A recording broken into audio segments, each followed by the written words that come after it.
ibadah kita terbuka untuk siapapun. Coba lihat, alam ini pun terbuka untuk siapapun. Keajaiban Tuhan yang adalah kabar baik diberitakan untuk siapapun. Saudara menyaksikan apa yang ada di belakang saya ini, batu disebut oleh penduduk sini sebagai batu magnet. Karena batu ini hanya bertumpu dengan satu titik yang kecil dan tidak pernah jatuh dari tempatnya. Lihatlah betapa alam pun turut mengabarkan kebaikan Tuhan bagi kita. Jadi kabar baik untuk kita hari ini. Mari kita bersama-sama diundang oleh Tuhan ke dalam ibadah. Selamat beribadah.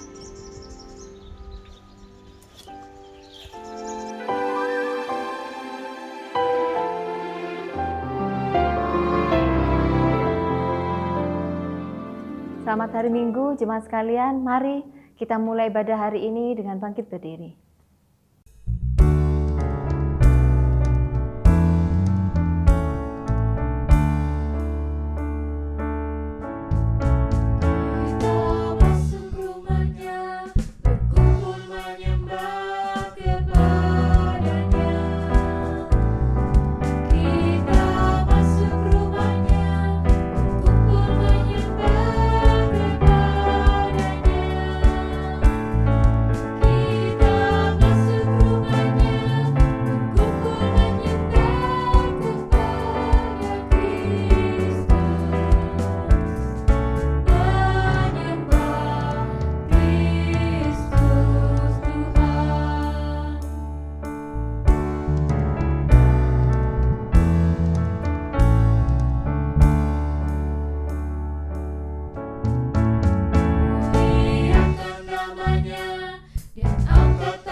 Pertolongan kita datang dari Allah Bapa, Sang Pencipta, Khalik langit dan bumi.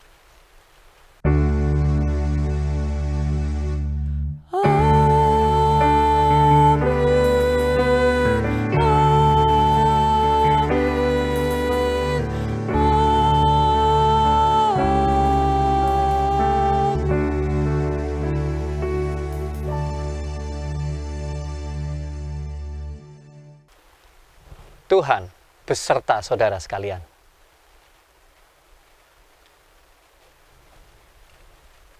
Pada hari ini kita akan bersama-sama merenungkan sebuah tugas mulia yang dititipkan Tuhan untuk kita semua yang ada di dunia ini, yaitu beritakanlah kabar baik. Kabar baik yang disebut dengan evangelikum, atau sebuah tugas membagikan Injil, berita sukacita bagi dunia ini. Dan itulah adalah menjadi perenungan kita bersama-sama pada hari ini. Kini mari kita bersama-sama mengakui segala dosa dan kelemahan kita. Mari kita berdoa. Ya Tuhan, inilah kami yang masih seringkali lalai, lamban, bahkan abai tentang tugas mulia yang diberikan Tuhan, yang dititipkan sebagai salah satu yang mestinya menjadi perhatian dan fokus utama kami ketika kami berada di dunia ini. Kini Tuhan, kami mengaku segala kelemahan kami ini. Alih-alih kami juga sering mencari alasan, beribu-ribu alasan, untuk mengatakan bahwa kami tidak melakukannya, atau kami bahkan meninggalkan tugas itu. Tuhan, Engkau tahu bahwa tidak ada kendala yang begitu besar sebenarnya ketika kami cukup cerdik, tulus, dan kreatif di dalam membawa tugas ini. Untuk itu kami juga mengakui kesalahan kami ketika kami tidak cukup cerdik, ulet, dan kreatif. Kiranya Engkau sudi menerima segala pengakuan dosa kami. Amin. Berita anugerah dari Tuhan diambil dari Mazmur 79 ayat 9. Tolonglah kami ya Allah, penyelamat kami, demi kemuliaan nama-Mu. Lepaskanlah kami dan ampunilah dosa kami oleh karena nama-Mu. Demikianlah berita anugerah dari Tuhan.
Mari kita berdoa.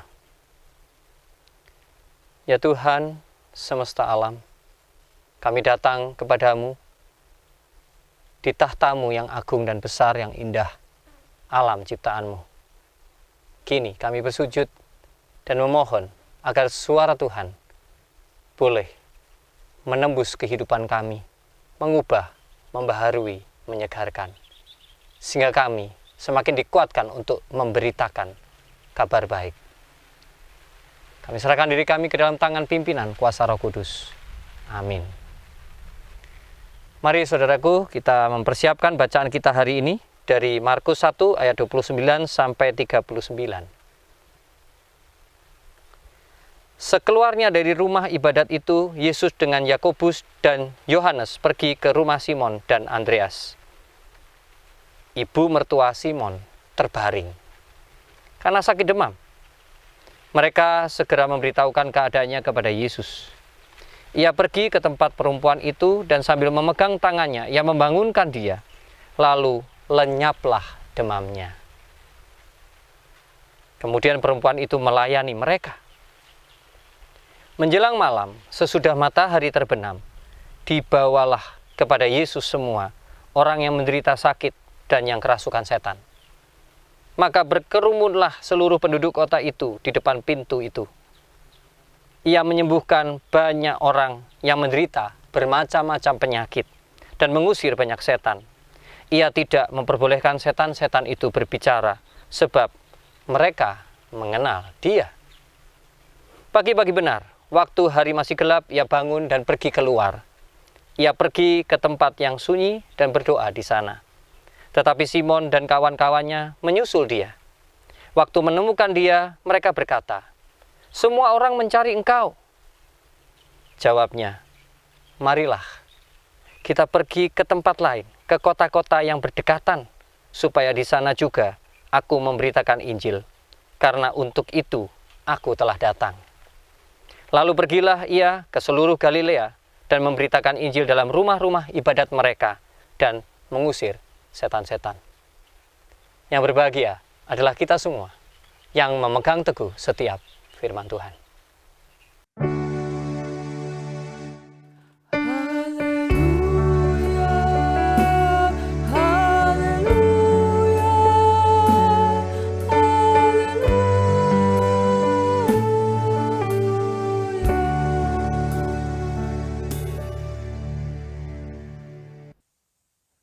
saya akan menggambarkan tentang bagaimana orang Kristen di dalam panggilan sucinya untuk mengabarkan Injil. Sekarang, apa yang saudara-saudara sekalian lihat di sekitar saya? Kalau sudah perhatikan mungkin tidak menemukan banyak hal di belakang saya, tapi mungkin lebih melihat apa yang ada di dada saya ini. Ada bunga. Mengapa? Karena belakang saya hitam putih. Padahal di sana ada Stonehenge atau Watu Soon, orang sini menyebutnya. Dalam bahasa Indonesia, batu yang seakan-akan diangkat di atas kepala. Sekarang, apa yang kita lihat di sekitar saya? Mungkin yang terlihat hanyalah tali-tali yang digantung ini. Sesungguhnya,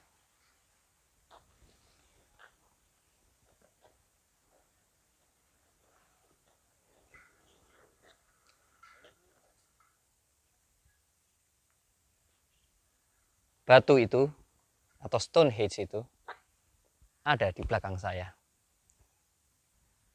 Hidup orang Kristen itu seperti batu tadi. Tuhan ingin sebenarnya hidup kita bisa benar-benar dinikmati keindahannya oleh banyak orang. Namun kadang-kadang kita bisa terlihat seperti hitam putih yang tadi, atau seperti tertutup sesuatu. Banyak hal yang menutupinya, yang menghalanginya. Saudara bisa bayangkan mengapa pelayanan Yesus itu begitu cemerlang, jernih, dan jelas. Bisa dinikmati keindahannya saat itu. Karena berbeda dengan apa yang diberitakan oleh ahli Taurat dan kaum Farisi. Mereka menjadikan agama saat itu menjadi serba memaksa, menekan. Sementara apa yang dibawa oleh Yesus justru sebaliknya, memberikan kelepasan demi kelepasan, meringankan dan meringankan. Membawa orang pada satu pembaharuan yang begitu besar karena pergeseran tradisi dan kebudayaan. Justru yang terjadi saat itu, kalau kita pelajari dari teks, Yesus yang justru dipaksa. Dia dipaksa, bahkan dijebak agar dia bisa dibunuh. Dan bagaimana dengan orang-orang sekelilingnya? Berbeda dengan keluarga dari mertua Petrus. Yesus sendirilah yang memang berkeinginan untuk melepaskan mertua dari Petrus. Dan sebaliknya, orang-orang begitu banyak itu justru memaksa Yesus untuk menyembuhkan mereka. Mengapa saya katakan demikian? Karena terbukti ketika keesokan harinya, kemudian orang-orang memberitahu sudah ditunggu, dan Yesus berbelok dan pergi ke tempat lain. Dan tujuan Yesus datang ke dunia bukan terutama untuk menyembuhkan, melepaskan dalam arti menyembuhkan secara fisik tentunya. Dan dia menunjukkan keutamaannya adalah mengabarkan Injil. Dan ketika kita membaca ayat 39, memang benar, rupanya kerasukan setan saat itu sedang mewabah, sehingga mau tidak mau Yesus melayaninya. Di garis bawahi, di akhir ayat 38, memberitakan Injil, lalu oleh Markus ditekankan, karena untuk itulah ia datang. Artinya bahwa yang lain-lain itu hanyalah sebuah kemurahan hati atau bonus dan tambahan kerjaan untuk Yesus. Sementara pekerjaan utama adalah memberitakan Injil. Pelayanan pekabaran Injil di masa kini sangat perlu belajar untuk menemukan bentuk yang tepat agar suasana keindahan yang melepaskan itu benar-benar bisa dirasakan. Terkadang kita masih bisa menemukan di sekitar kita hari-hari ini bahwa ternyata pelayanan-pelayanan yang dilakukan masih seperti suasana ketika batu itu tidak bisa dilihat jelas. Atau Injil itu sendiri tidak terlihat lagi. Entah hitam putih atau tertutup tali. Contohnya apa, Saudara? Masih, ya semoga ini tidak terjadi di kalangan kita ya. Tapi jemaat kita pernah mengalami ketika didatangi oleh entah pelayan Tuhan dari mana, dan mengatakan, kamu kalau tidak ke gereja, nanti bisnismu hancur loh. Sekarang bisnismu rame, jangan lupa. Kalau lagi rame, tetap ke Tuhan, karena nanti bisa dibikin sepi loh. Kemudian, bagaimana dengan pemberitaan tentang persembahan yang terkadang juga terkesan mendesak, menekan. Jika kamu tidak mempersembahkan bagi Tuhan, bagaimana Tuhan bisa mengucurkan berkat-Nya? Dan seterusnya. Saudara, dalam bentuk yang lebih tipis ya, lebih kelihatan lembut. Mungkin kalau anak-anak muda sekarang pergi ke gereja, ya, memakai celana, kemudian tiba-tiba ada yang bilang, kok pakai celana panjang padahal kamu wanita atau perempuan? Mestinya kamu pakai rok. Saudara sekalian dikasih Tuhan, Tuhan saja mengabarkan Injil langsung kepada esensi ketika Dia mengurusi orang-orang yang justru tertekan hidupnya, merasa berdosa, disingkirkan dan seterusnya. Bagaimana gereja bisa merangkul dengan cara seperti itu? Kini kita terpanggil.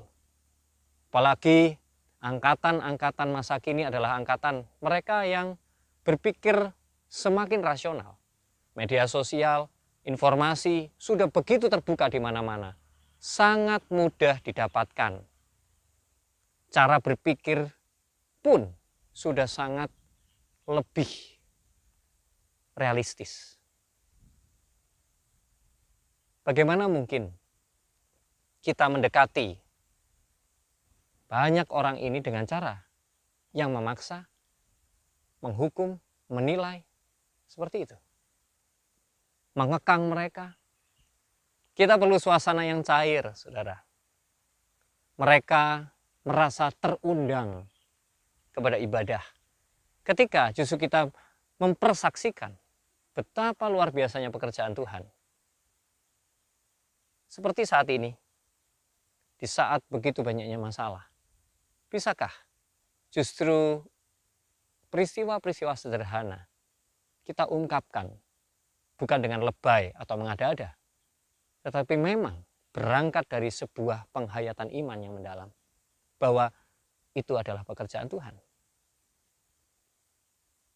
Jadi mari, saudaraku yang dikasih Tuhan, mari kita memunculkan wajah Kristus yang indah, yang ramah, Injil itu sendiri, firman itu sendiri, sehingga orang tidak dibuat mengernyitkan kepala, tetapi dengan wajah yang cerah,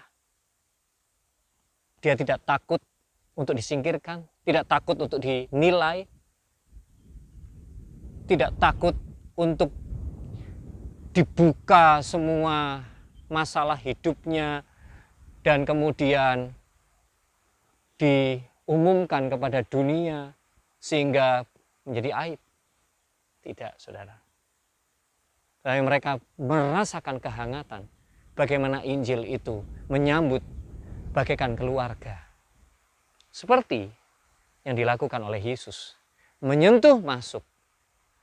Karena bagi Yesus, semua orang adalah keluarga. Pekabaran Injil untuk siapa? Untuk saya? Tentu sudah lewat. Karena kita sudah hidup di dalam jaminan keselamatan. Untuk orang lain, pasti. Untuk alam ciptaan, waduh, rasanya kelupaan tuh. Lalu demi apa? Demi kerajaan Allah. Inilah berita yang dinanti-nantikan oleh dunia. Jadi marilah beritakanlah kabar baik.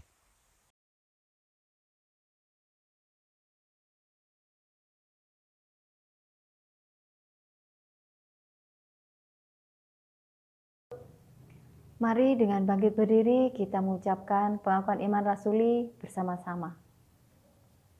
Aku percaya kepada Allah Bapa yang Maha Kuasa, Khalik langit dan bumi, dan kepada Yesus Kristus, anaknya yang tunggal Tuhan kita, yang dikandung daripada Roh Kudus, lahir dari anak darah Maria, yang menderita sengsara di bawah pemerintahan Pontius Pilatus, disalibkan, mati dan dikuburkan, turun ke dalam kerajaan maut. Pada hari yang ketiga, bangkit pula dari antara orang mati. Naik ke surga, duduk di sebelah kanan Allah, Bapa yang Maha Kuasa. Dan dari sana ia akan datang untuk menghakimi orang yang hidup dan yang mati. Aku percaya kepada Roh Kudus, gereja yang kudus dan am, persekutuan orang kudus, pengampunan dosa, kebangkitan orang mati, dan hidup yang kekal. Amin. Mari kita berdoa. Ya Tuhan kami tertunduk padamu dan kami melihat dunia ini. Kini kami sadar betapa besar dan luas tugas yang Engkau titipkan kepada kami sebagai anak-anak-Mu. Kini kuatkanlah kami semua anak-anak-Mu, gereja Tuhan. Mereka yang duduk di tempat-tempat yang strategis, mereka yang memperjuangkan pemeliharaan bumi, alam, kemanusiaan, mereka yang ada di sektor-sektor keamanan, hukum, politik, perekonomian, kesehatan, pendidikan. Begitu luas Tuhan. Anak-anak Tuhan menyebar di segala lini. Dan biarlah bersama dengan mereka yang menekuni bidang kerohanian, kami semua yang ada di gerejamu ini, biarlah kami terus tetap memusatkan perhatian kami agar berita kelepasan itulah yang mewarnai dunia ini. Doa ini kami naikkan bersama doa yang Engkau ajarkan. Bapa kami yang ada di surga, dikuduskanlah nama-Mu, datanglah kerajaan-Mu, jadilah kehendak-Mu di bumi seperti di surga. Beri kami hari ini makanan yang secukupnya. Ampuni salah kami, seperti kami ampuni yang bersalah pada kami. Jangan bawa kami dalam pencobaan, melainkan lepaskan kami dari yang jahat. Sebab Kaulah yang punya kerajaan dan kuasa dan kemuliaan sampai selama-lamanya.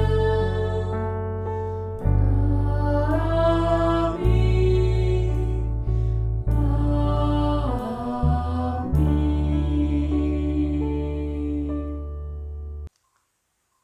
Kini saatnya kita mempersembahkan sesuatu yang terbaik bagi Tuhan. Kita persembahkan niat kita melalui apapun yang kita miliki yang menjadi titipan Tuhan bagi kita. Mari kita berdoa. Ya Tuhan, kini kami boleh merasakan bahwa ketika kami menoleh ke kanan ke kiri sekeliling kami, banyak kebutuhan-kebutuhan, terutama mereka yang membutuhkan dilepaskan dari berbagai permasalahan dan pergumulan hidup. Tuhan, ajar kami mempunyai keberanian untuk bersamamu dengan kekuatan yang daripadamu. Kami menjadi alat untuk mengabarkan kabar baik, berita kelepasan bagi mereka.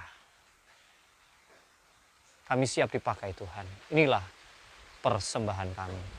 Di dalam Tuhan kami Yesus Kristus kami berdoa. Amin.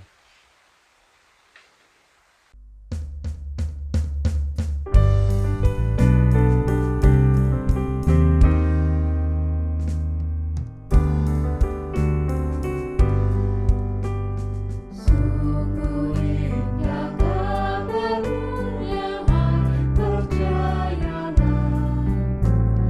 Yesus Kristus tak berubah selama-lamanya. Darahnya tetap menghapus dosa dan celah. Dia hibur yang berduka, puji namanya. Baik kemarin hari ini selama-lamanya. Yesus Kristus tak berubah, puji namanya. Puji namanya. Puji namanya. Yesus Kristus tak berubah, puji namanya.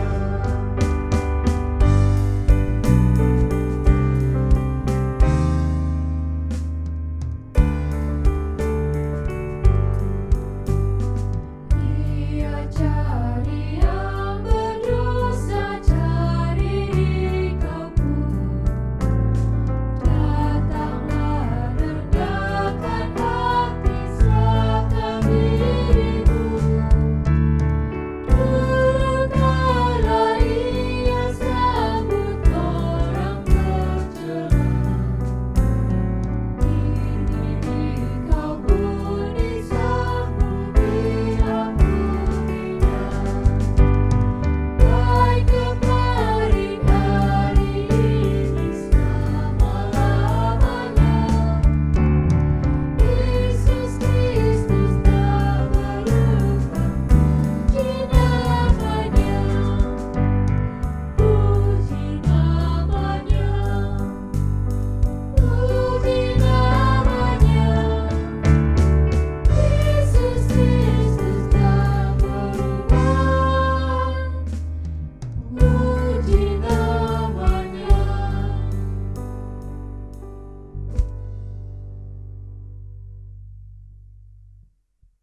Pergilah di dalam damai sejahtera untuk memberitakan Injil. Terimalah berkat dari Tuhan. Allah sumber kehidupan. Dialah satu-satunya yang bertahta di dalam kehidupanmu, melindungi engkau dengan kasih karunia-Nya, mencurahkan setiap berkat-Nya atasmu, dan memberikan damai sejahtera melalui Sang Putra dan melalui Roh Kudus hari ini sampai selama-lamanya.